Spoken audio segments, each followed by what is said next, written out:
Lakers lose to the Suns, and they need to win now with a tough stretch of games coming up. And when will the Lakers fire Darvin Ham? And when they fire him, will it be too late? What's up, y'all? I'm Kyle Downey. This is the Sports Download. Lakers lose to the Suns by 10 points, and yeah, it wasn't pretty. It started off ugly. Lakers were down 17 points in the first quarter because Anthony Davis picked up two quick fouls. One of them was a silly call by the refs. It was ridiculous. He didn't even touch Booker, and Booker got a foul because they were in Phoenix, and the refs were terrible. Um, so, two quick fouls. I understand he was in foul trouble, but then Darvin Darvin pulls him out of the game in the first quarter. And I understand the logic. You don't want him to pick up another foul. But I heard Anthony Irwin of the Lakers Lounge say that then you're not trusting AD. You're not trusting Anthony Davis. You're not trusting him not to pick up another foul. And you want to trust, your best player. That's kind of a good idea, I think, to build that rapport and trust with your player. Him not trusting AD, who's a 10-year vet, the best defensive player on the planet, and AD is usually not a guy that struggles with foul trouble, is not great. And we saw what happened. He pulled AD in the first quarter, and then they lose that first quarter by 17, and the Suns scored 45 points in the first quarter. AD is the defense. If you pull out AD, the defense will suck, and it'll just be a layup line to the rim. It'll just be easy money sniper. Speaking of Kevin Durant actually didn't have a good game. He had an okay game. 22 points, inefficient shooting. Booker had 20-ish points. Not really a great night.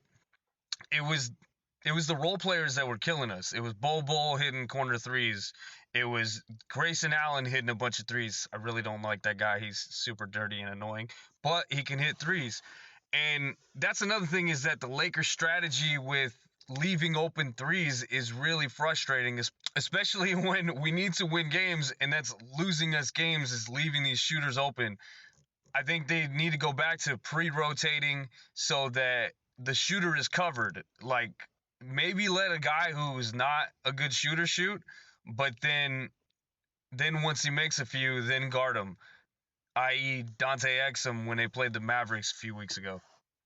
The Lakers lost the game in the first quarter, and then they tried their best to get back. They were down by as much as 20, and then they got it as close as 2 points. But it was just tough sledding, and they just couldn't break through. They couldn't gain a lead, and it was what it was. It was a terrible officiated game, and the Lakers just didn't play well. I mean, Anthony Davis being taken out of the first quarter affected him the rest of the game. He had a decent rest of the game, but when you had a night where LeBron has 28 and AD only has 22, need AD to do more. It's not his fault that Ham took him out of the game, but it is his fault that he only scored 22, because with playing against the Suns, AD needs to beast in the paint, and he kind of let Nurkic take his lunch. You know what I mean? And kind of let Nurkic abuse him because of the foul trouble. But AD's got to be better. He is our best player. He's the best defender.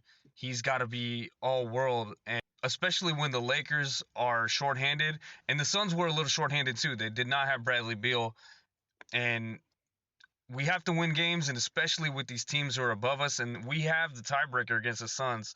So it would have been nice if we would have beat them, especially since they're ahead of us and they're in the 7th seed and we're still in the 9th seed. The Lakers have a tough stretch of games coming up. Their next game is against the Clippers, who's a tough matchup, but the Lakers have oddly matched up pretty decent with them. But it's going to be difficult, especially if we don't get some guys back healthy. We need Cam Reddish to come back. I think Vando might be out for the season, but hopefully Cam can come back soon. We're still missing Christian Wood, so it's going to be a challenge. And nobody feels sorry for the Lakers. In fact, most of the teams don't like us, so they're laughing at us. So the Lakers have got to win no matter the circumstances. Obviously, they have to win when they're shorthanded. And also, man, they need to just do some better game planning. So the story on on Darvin Ham, I think I've mentioned it before. Anthony Irwin said on his pod last night on the Lakers lowdown that Darvin Ham is basically just doing the script from the 2021 Milwaukee Bucks team.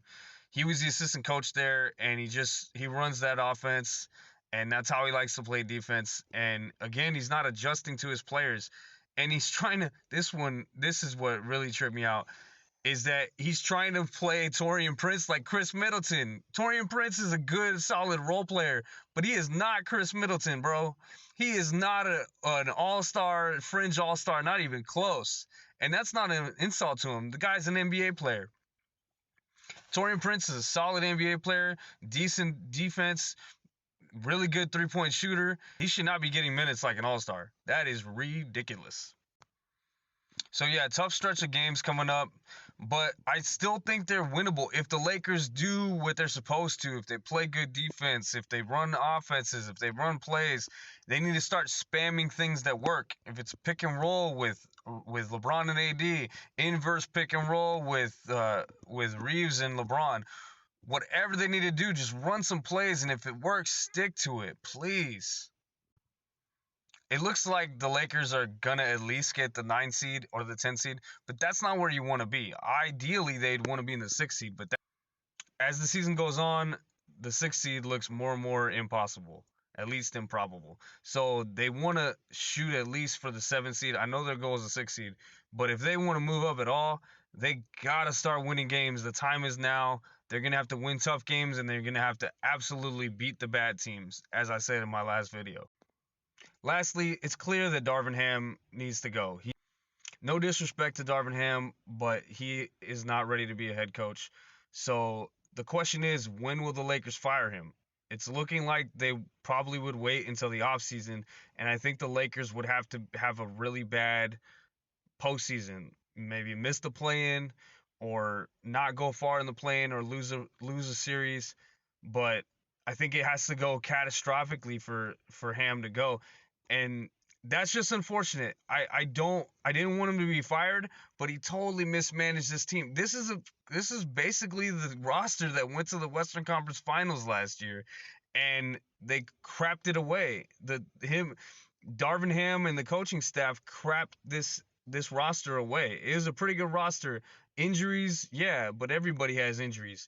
You have LeBron and AD mostly healthy, barely missing any games, and we're in the 9th seed. That's just absurd. At the least, we need to be in the top 6. I was predicting it was going to be a top 4 team, and I still believe it was. It just was completely mismanaged. If the Lakers don't go on a good run, they need to fire Ham and Pelinka, or hire Bob Myers and fire Pelinka, or at least hire Bob Myers. Follow me at the Sports Download and tell your family and friends as well. Peace, y'all.